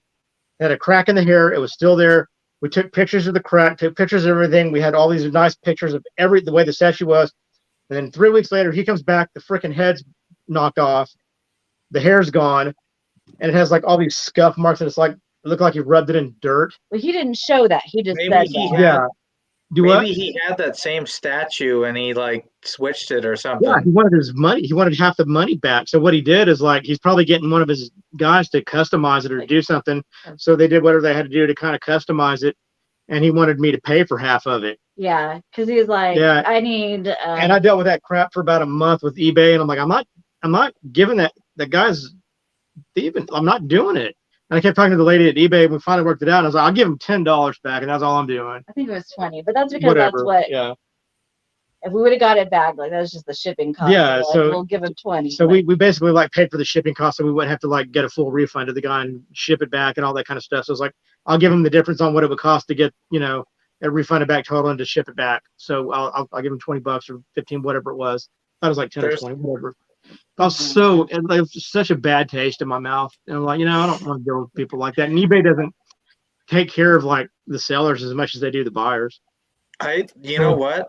Over the years, because I've sold on eBay for probably 6-7 years, maybe. Yeah. Over the years, enough situations have come up that I've developed my own terms and conditions section now that just address every single thing. I'm like, if you don't like it, that's it. It's as is. Yeah. I'm not going to return it. I'm not going to do partial. I put all this stuff. Yeah. Yeah. And we sold another book to a guy. It was the Carnage, Spider-Man. Oh, yeah. Yeah, that 260, whatever it's 260, whatever it is, there's a Carnage thing. And that wasn't a big deal or anything like that, but he contacted me and said, hey, it was one of the old cases, and he said, hey, the case kind of they were like that though. They were like that. Yeah, we said I don't think he wasn't trying. He wasn't trying to do anything. Yeah, but it's just kind of one of those. Didn't know. Yeah, and I think, and I would be scared like that too if I didn't know. So I'd be like, hey, dude, the case is cracked, and I'm worried about this. So he sent us the message. The case wasn't cracked. It was right. It was. Yeah. You kind of pry it open. So we sent him links to websites that kind of CGC forums and all that kind of stuff, and we sent that to him and kind of told him, hey, that's the way those older slabs are and stuff like that. I promise this, you're good on that, man. Well, I got two short stories. One of them had to do with the Newton rings, right? The book's fine. It was a 9.8, beautiful book. Nothing wrong with it. I mailed it to him. He got the book. He opened it up. He's like, I think there's some oil on it. I'm like, no, there's no oil. That's like the refraction of the light. It's making it look like that. He's like, can you do a partial refund because of the Newton ring? I'm like, no, there's nothing wrong with the book. That's the case. There's nothing. Rainbow. Yeah, rainbow jizz. Yeah. And I don't care about I don't mind. I really don't mind the Newton ring. It's annoying that it's just a it doesn't plastic. do anything. No, it's and I have like 6 books like that. I don't care. And most of it is in the short box anyway. It's not like I'm gonna display it. It's in the box. Videos where you can get rid of it, but if you take a miler and you cut a strip of miler out and you stick it underneath that crack at the bottom, and then you put that strip of miler through it and swipe it, and you gotta be real careful with it. But if you do that, they'll take it right out. Okay. We haven't tried it, but there's a video of it. Yeah, but it seems like an easy fix, so we haven't tried it. But it doesn't bother us either. And scuffs don't bother me either. If I get a CGC book and it's mine, like I don't care if it has a scratch on it or not. Like I don't. Some people are really meticulous about, like, they want that perfect slab. They don't want the scratches on it, and some of y'all might be like that, but I don't care if it has a scratch on it as long as it's not like huge. Yeah, I don't right like, through the artwork. Yeah, I don't want. But a little. But I don't mind like little scuffs or something on the back, or like maybe just like. It's like you're getting the book, not. Yeah, right. I'm not. Yeah, buying it for the slab. I think that's the point right there where I think you guys nailed it. It's like you guys are buying the book. Right. It seems like you're buying more of the case itself. I know. Yeah. So the second thing that happened, and this was to me that it happened to, which is still fine. I didn't freak out. I bought a copy of. I've already sold it, but I bought a copy of Swamp Thing 37, right? First full Constantine, and it was a 9.4. And in the pictures, I couldn't really tell. Everything looked fine. The case looked like in good shape and everything. But when I opened it up, I noticed that there was no inner well. Like there was no inner plastic well. It was just like I'm like, what the hell? Did this guy like do something funny or open it or? And then I try to give him the benefit of the doubt. So I was like, hey, I noticed that this doesn't have an inner well. Is that something funny or what is that? And he's like, oh, well, no, that's how I got it when I got it graded. And so I didn't say anything yet. I didn't make it a case. I called CGC and I was like, I noticed that the case on my book, I lied. I just wanted to know. So I was like, the book I got graded, there's no inner well. So what is that? And they're like, oh, for a period of time, we actually manufactured a lot of books without the inner well. Really? So that's a normal. I'm like, oh, okay. I'm like, all right. So that kind of like, they admitted to that when I called them. They said a lot of books that happened to. It didn't have the inner well. She says I know that, but I don't remember it. Yeah, so I was like, time they didn't have the inner well because people were complaining about that Newton ring, but later they realized that there was damaging the book. I do remember that. Yeah. Okay, I do remember that now. Okay, yeah, that was more recent. Okay, I remember that now. Yeah. Yeah, I sold that one though, but that was just kind of an interesting thing. I was like, okay, that's. Well, we bought a oh gosh, a long time ago. We bought a Fantastic 448. It's the one we have now that we have the worst. That book is something else, man. We got it back in the day. And I think we paid like $700 for it or something. It was an 8.0. I think we paid like $750. That's a good price. Yeah, I think we paid at the time. Not a good price. At the time, we overpaid for it by about $100 or $200. Yeah, because we got it a long time ago, and that's one of the key books we collected. So it's probably worth about $600 or $650, and we ended up paying $750 for it, and we felt really stupid. I was like, that was kind of dumb. I think we overpaid for that book, and so we kind of live with regret. And then as the years kind of went by, I kind of kept looking at the book, and I was like, what is going on here? And I noticed that like somehow that inner seal, like that seal in the middle or whatever, it had actually come undone, and the book was kind of shaking around loose in there. And I've seen that. And it caused some damage on the book too. And okay. So we took the book, and then I didn't know what happened exactly. So I never noticed it before. So I thought maybe my heart sank at first because I was thinking, I hope this is not a fake book. Like, I hope somebody didn't stick this with the restore, like take it out somehow and do that because that seal was loose in it. So I figured maybe somebody rigged it up and did that. And so that was my first fear. So after we took it out, it was kind of in that. So I cracked it open and I was just a little bit nervous about it. So I was like, hoping everything was all right. And we got it regraded and it came back in a wait. Yeah. We saw Stanley. We did the breakfast with Stanley. Right. got it signed by him. No, this is before that. We got it graded again before that. No, we did not. We didn't? We did not. No. You sure? Oh, that's I'm right. positive, Yeah, yeah. we did not. Yeah, that's right. Yeah. So we got it signed by Stanley and graded. At the time they asked us, they said, "Do you want this pressed?" And no, because we didn't press. We're like, we don't know what that is. Yeah. Like, you know, press my book? Hell no. Yeah. Keep your iron off my book. We're like, no, we don't want it pressed. Just go ahead and get it graded, right? Yeah. And we got like the Stanley label and everything, and it came back 7-0. a 7-0. Nice. It went from 8-0 to 7-0, and then we held on to it for a while, and then we're like, hey, let's send this in and get it pressed and graded again. And we did that and spent more money on it. So I think we ended up putting like between Stanley's signature, getting it graded twice and pressed, I think we put like over $1,000 into the book.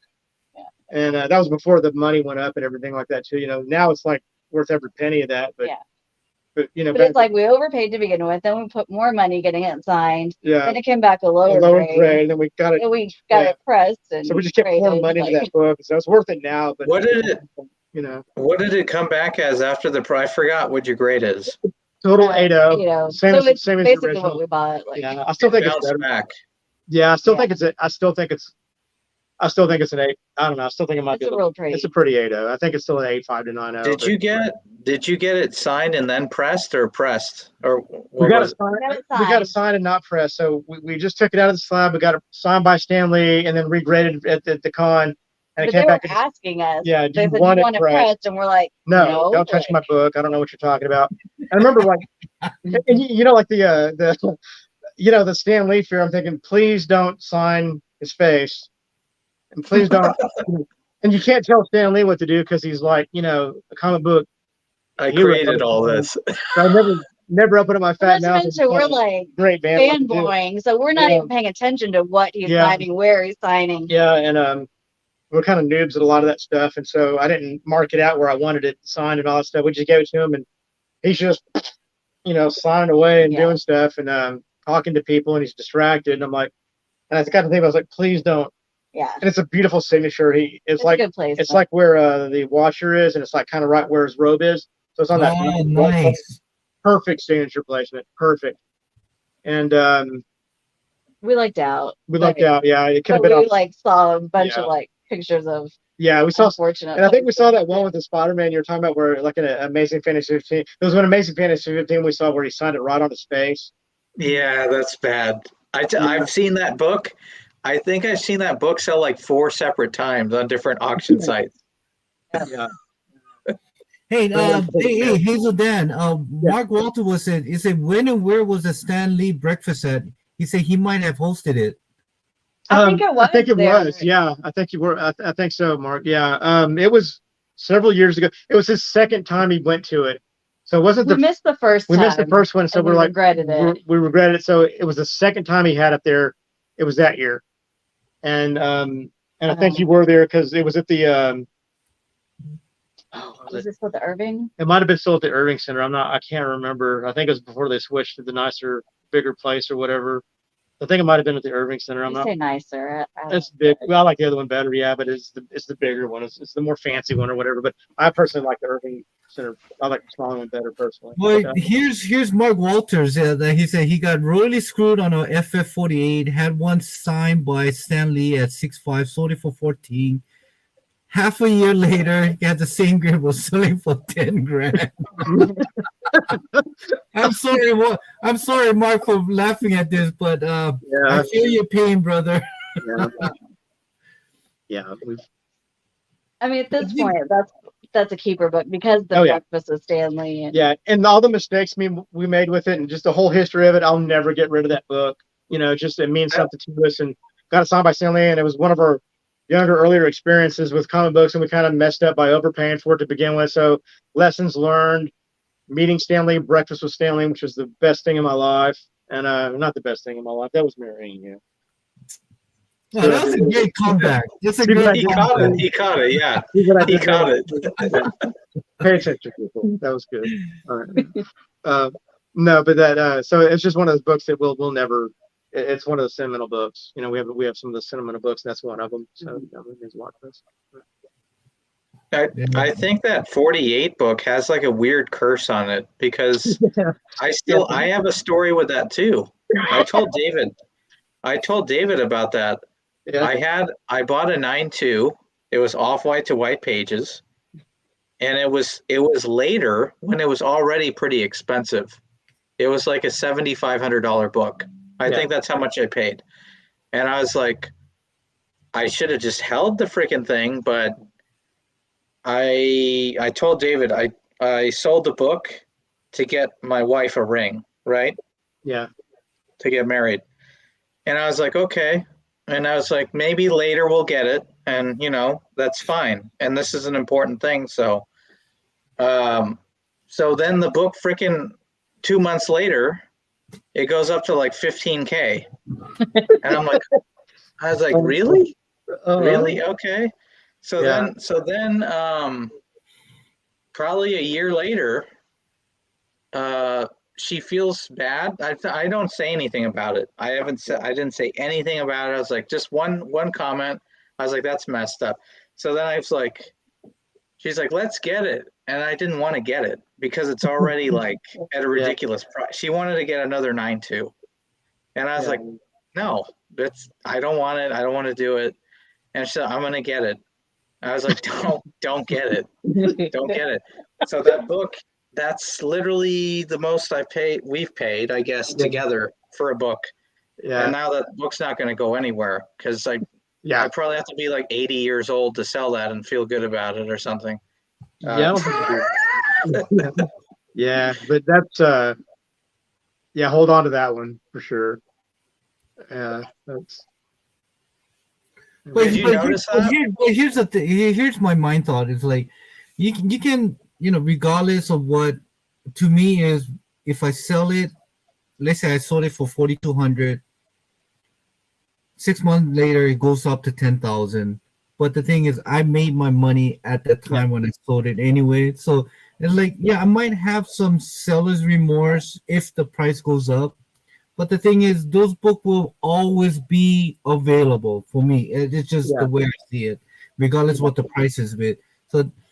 So for me to sell my 181 FF48, even my UF4, it's always going to be available at some time.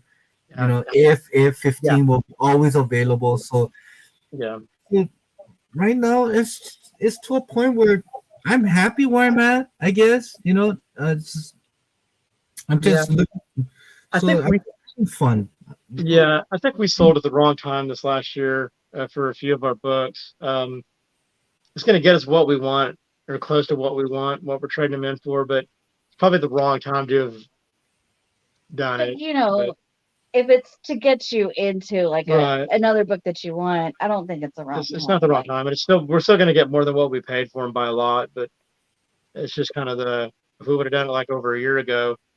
Right. Well, I mean, hindsight's always so it's just kind of the same thing you guys are talking about, and so I think we kind of did the same thing here this last year. So we'll see. I hope it gets us really close to the book we're trying to get. Yeah, I mean, the market is so unpredictable in a point where people say you need to hold on to it, so and so. But if you need to sell books to get other books, but you're not losing out, I mean, that's a plus, right? Yeah. For sure. What Mark was saying right here is that only made, but it was shocking to know that in 6 months he could have made so much more. But if you had the crystal ball, Mark, you probably wouldn't have sold it. But exactly. Hey, do you guys have any? I want to give out the books because we have 8 people in the thing in the chat watching this. Do you guys have any trivia question that you guys want to do? Hazel, Dan, Alex? I can't think right now. Like a comic book related question? Yeah. Well, I mean, anything. Yeah, just something that people. Let's see. And do me a favor, Hazel, Dan, if you do come up with something, give us the answer in a private chat. Okay. All right. I'm thinking, but nothing's coming in my small little brain. Yeah. Hazel, do you have anything? No. I can't. Like no Archie trivia. I'm surprised. Oh, Archie trivia. Come up with something, Archie. No. You can come up with something, Archie. Okay. Wait. Before you, Okay. you need to. Yeah, in the private chat. The private chat. We don't really Do what? It used to the chat. There. Oh, so how to do a private chat? Answer on the private chat. Right there. Right down here at the bottom. Yeah. Yeah, there should be a little chat window there. Yeah. Oh, down at the bottom. Yes. And nope. Oh, hang on. It should say private chat. It says chat with everyone in the studio. No. No. Then you give it away the answer to everyone. Okay. It should say private chat on it. Mm-hmm. Oh wow. Oh wow. Anyway, Discussion. I don't see a private chat. Yeah. Oh, are you using your phone? I'm not very technologically This- savvy either. Okay, I see it. Wait, hold on. I put one there, but I think that they should answer 2 questions. Yeah, I don't know how to. What? I don't know how to do it, but Do you see a bubble? Do you see a bubble with the number 2 on it where Alex sent the 2? Hit the more. Okay, let me look at the more button. Well, it's not a button, but Let's see if it works. No. Because No. they got. We're doing it on our phone. yeah, yeah, we're on our phone, so I don't think we have like we don't have one, man. It's on our little, not so smartphones. Oh, so are you on the phone right now? Are you using the phone for Yeah, stream the phone. now? This is on our phone. Yeah, we don't have like okay. Yeah, so it Okay. didn't have anything on there, but yeah. Okay. Sorry. Or do you get? Do what? Are you able to watch the chat? Do you have the chat going up right now? The private chat? I mean, the public chat, where everybody's. I can We can see it, but it's little. It's real little, but Yeah. The you can YouTube see chat. yeah, I can go into Yeah. the chat. Yeah, All right. So it says chat with everyone in the studio. yeah. So you see Comic and Culture, No. Joshers. No, I see the ones No. from Galore, from Alex. Yeah. So maybe that is Okay. So that I guess that is it then. Okay. Within the studio. So Okay. give me your answer to your trivia question on that. So give you the question. No. Give me the answer so we can The watch. answer. Okay, the answer. Let me hang on. Can y'all see me? Yeah, we can see you. That's embarrassing. Okay. You want them to ask the question, right? Where do I do this at? Hey, trust Do I me. type it right there? We have worse time with Tito. We have worse time with Tito. Yeah, no doubt. Yeah. Hey, That chat with right here. Cheeto. The question, though, right, Dave? Okay, so I see you do 2 As long questions. as I have the answers, I mean, and whoever answers it, we would all know. Okay, so let me test this right here.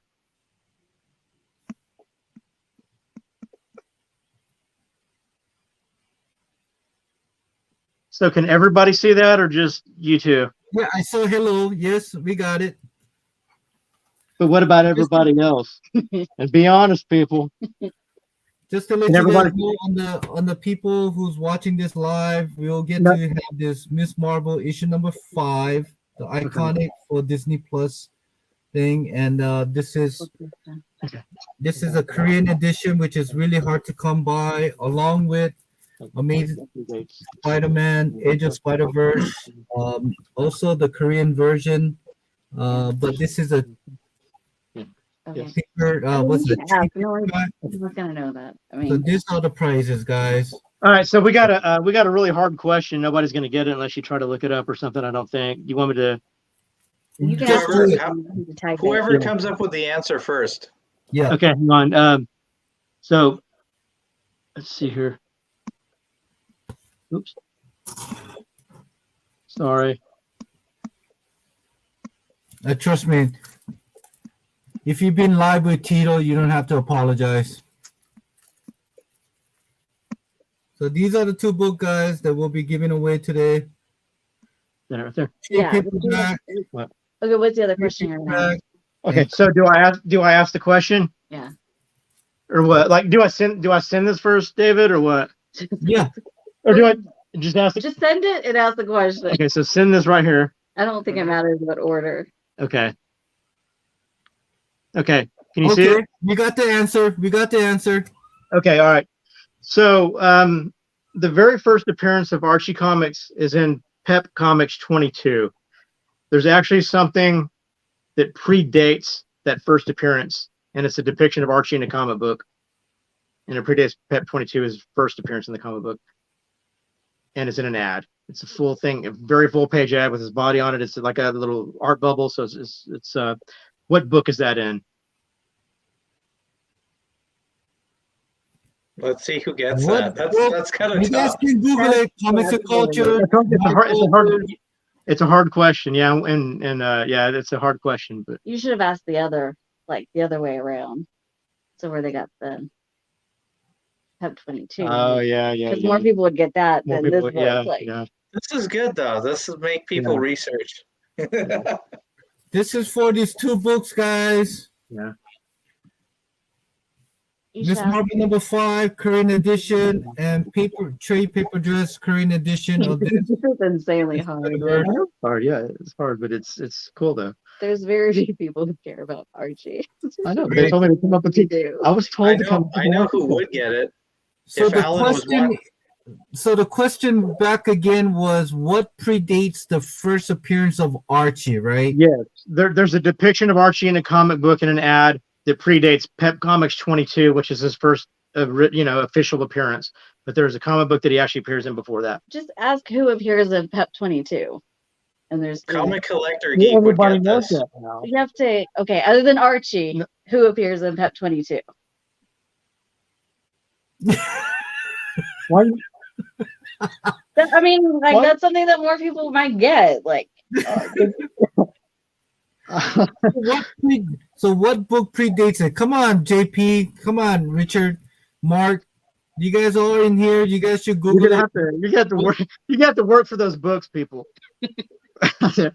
Sorry. You have to fly in a plane for 12 hours. For 12 hours to fly to Korea to bring this book back to America. This is insanely hard. Well, yeah.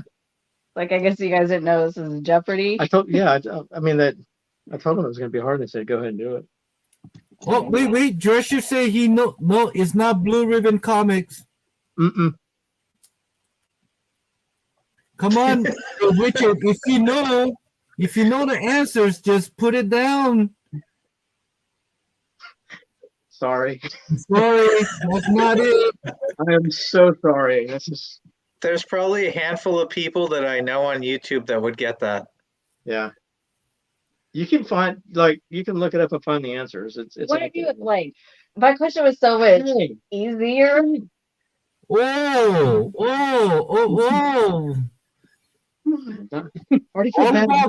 All about comics, so close, no cigars.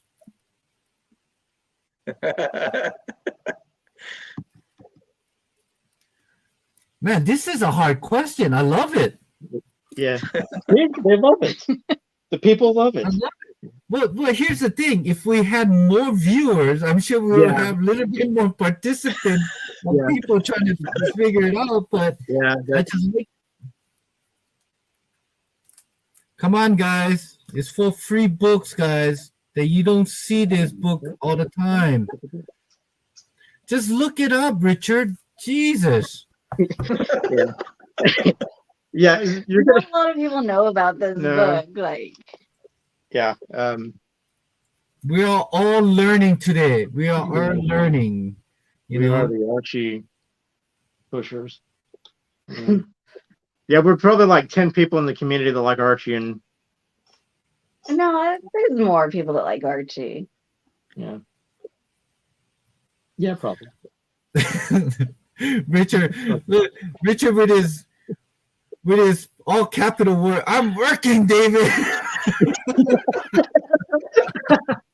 All about comics. We got a winner. All about comics. Got the answer. It's top notch 22, not 16. Top notch. Yeah. So JP, hit me up on Instagram and give me your address. I'll be sending this to you. Congratulations, man. You know what? This is awesome. This was pretty cool. Next time I'm gonna bring something on here too, David. Yeah, no. On 2 weeks from now, prize on here too. And Hazel Dan is banned from asking questions. Yeah, I don't get to ask any more questions, I guess. No. This is great. But 2 weeks from now, okay. Hey, we have that book. Would y'all want to see it? Was that? Yeah, we have the Top Notch 22. Would y'all want to see it? Yeah, please show. Yeah, go get it. Yeah, we actually have a. There's like 9 of them on the CGC census. So it's really rare. Not very many people know about it, and we just found out about it maybe in the last year or so. Okay, so the difficulty in the future, the difficulty of the question has to correspond with the value of the book. You have to have however difficult the question is, the book has to match that value. Oh, yeah. Oh no, you're Mark. Your post is coming up, but you said you put black hood top notch. But no, that's the same. That's the same. Did he say that first? Yeah, but he didn't put the issue number on. Oh, okay. Yeah, it is black. Yeah, it is. Technically, I guess. Yeah, but yeah, it's a cool book. But I'm gonna bring something on next time you do this, Dave. Yeah. Okay. She's getting the book now, so she'll be back here in a second. It's like every time when I do this live show, I just want to do a little giveaway, just saying, thank you for joining, But I just want to, something like this. It's not something that easy to come by. So, I gotta say thank you to my wife. Wait, hold on. Let me pull you out. Yeah, that's awesome. Oh, that is a 4-5. Beautiful. Yeah, that's nice. So pretty cool. Golden Age. Yeah. Dude, that color just pops. Yeah. It's a clean copy. It's a nice copy. Yeah. Yeah. There's the back of it. Yeah, it says Archie appearance in advertisement which predates Pep Comics 22. Yeah. Pretty cool. That's sick. Oh, that's nice. Well, thank you guys. Yeah. Here you go. Okay, Mark, JP is forfeiting his winning, and he said to send it to Mark. So, Mark, find me on Instagram, and give me your address, and I'll be sending these books to you. That's a very JP thing to do. Yeah, he's a cool dude. Dude, I met him at the Emerald City Comic Con the first time in 2018, and he was awesome. Yeah, he's a nice guy. We had a burger with him, and then he sent me a book of Natalie Sanders. I think one of her very first, not first, but one of her earlier cover art, and she was there, and I was able to get her signed, and yeah, it's beautiful, man. The book, I still have it in my collection, which I don't think I will sell, not anytime soon. Right. Yeah. I mean, it's. I'll be right back, guys. All right. So Josh is saying that I quit. Wait, I quit working. You're gonna quit your job just to be in the show? Don't do that, Richard. It's not worth it. It's not worth it, man. No. Oh, he said he's quit working night, so he will join us in the future. Okay, great. So we have something to look forward to in April. So Mark, like I said, Mark, if you're still watching this, send me your address through Instagram, and it should be the same as my YouTube channel. And I'll send you this. Not an easy book to find, but you got to fly all the way to Korea to get it. So I have it here. So yeah, those are so cool. Yeah, those are very cool. Yeah, no, that Black Hood, that comic, Jesus, man, It's one of our that's a golden age book, right? Yeah, that's a golden age book. Yeah, it's golden age, 1941. 40. Yeah, 41. Yeah, that's big money. Super rare. Yeah, we it's really rare book. Like I said, CGC has like 9 on the census. And how did you acquire getting that book? Did you win it on auction? Yeah, we won it at an auction. Yeah, Heritage. We got and we got like it was a total of 4 books. 4, 5. 5. There's a total of 5 books in the set. When we got them, we sent them into CGC, and 2 of them came back restored, and it wasn't mentioned as 2 of them being restored. So they gave us like a partial refund on it. And so yeah, we luckily this one was. Yeah, this one, thank goodness, was not restored. That's big money, and that's the main one that we wanted, and that's how we found out about it. Because like we saw the lot, and because we were looking on that auction, and because we were really what we were wanting to get was a PEP 26, which is the first Veronica. So that's the book we really wanted, and it just kept crazy money, and it kept going up for crazy money, and so we missed out on it. And I was kind of looking around, and we noticed that this lot had kept going up in value. And I was like, well, and it kind of alarm bells went off. I was like, what's? You get to see a couple. Yeah, you only see 2 books, and I'm thinking, so what's special about these books that people are paying that kind of money for? And I started looking it up, and my jaw dropped. I was like, you got to be kidding me. Like that Top Notch 22 is in there, and that actually is the first appearance of Archie in a comic book that predates PEP 22. And we love Archie so much. Yeah, and we love Archie so much that it's like we have to get that. And so we missed out on our first Veronica and ended up with this, which I'm completely happy with. Wow. Yeah. Those are both really hard to get. Yeah, and it kind of kept, and I got, yeah, she won the auction. Like she goes, we're at this, and I'm like, do it, let's get it, and she pulled the trigger, and we got it. So you must have done really well with that. Do what? You must have done really well with that, getting it raw and having it like that. Yeah, it was we paid a bit for it, but we ended up getting a refund of a couple of $1,000s on our auction, so we did pretty well on it. Yeah, because the 2 of those books, and it's the one of the books is one of the least valuable ones in the lot that was restored, so that's good. And the other one was the second least valuable book in the lot that was restored. But it was one of the ones that he really wanted. Yeah, but I really want. It was a PEP Comics number 9. Mm-hmm. It came back in a 2.0 restored, I think. Yeah, and then we got another Top Notch Comics. It's Top Notch 16 or 14, and that came back in a 6.0 or 5.0. 5.0. 5.0. I thought it was a 6.0. No. 5.0. Okay. So we got another Golden Age book that came back in a 5.0. So between these 2 books, actually this book right here covered the whole lot.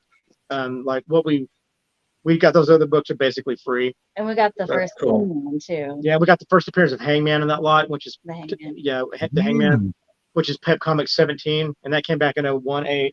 Yeah, we knew it has a cover split. Which we knew about. Yeah.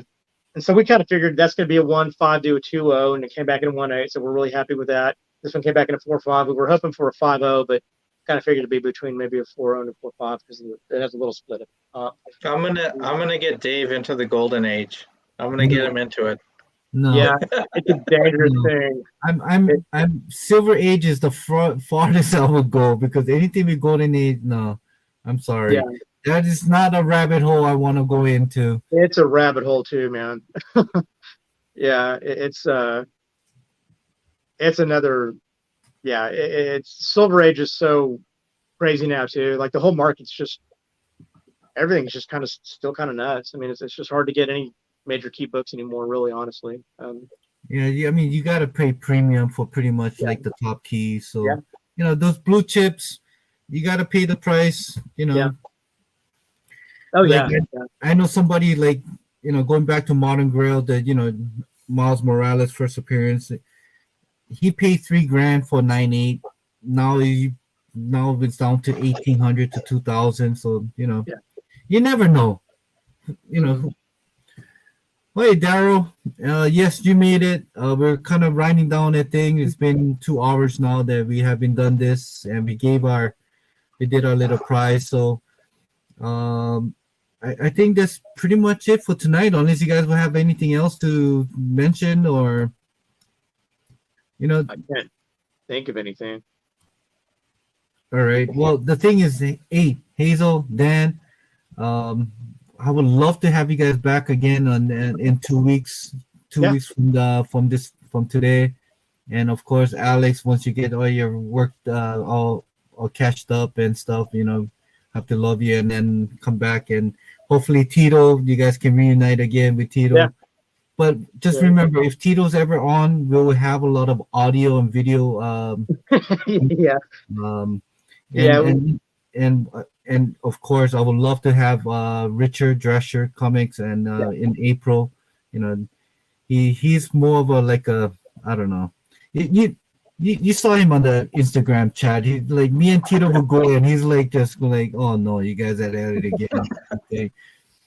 So so hopefully we'll get Daryl. He's got freaking issue once, Okay. I would love to have him. He has such a good knowledge about pressing and what to look out for and things, and hopefully he can give us a kind of like a tutor of what to look for in a book.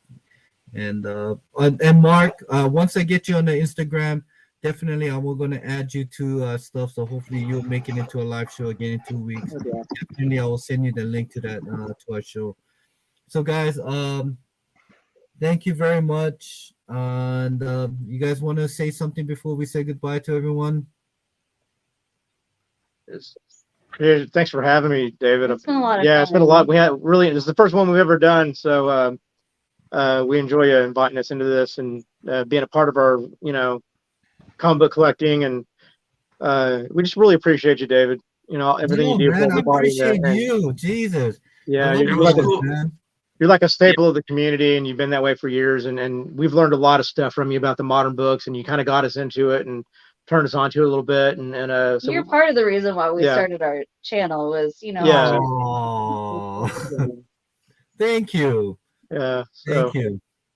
It was cool finally meeting you guys on here like this. Yeah, Yeah, I we're have a face corresponding. now. So when I hear voices, now I get to have your face on the thing. So Yeah. So. All right, guys. We're gonna say goodbye, and until next week, 2 weeks from now, same time, same place. Yeah. All right, and until next time, aloha. Shoot. Hang after Hazel Dan.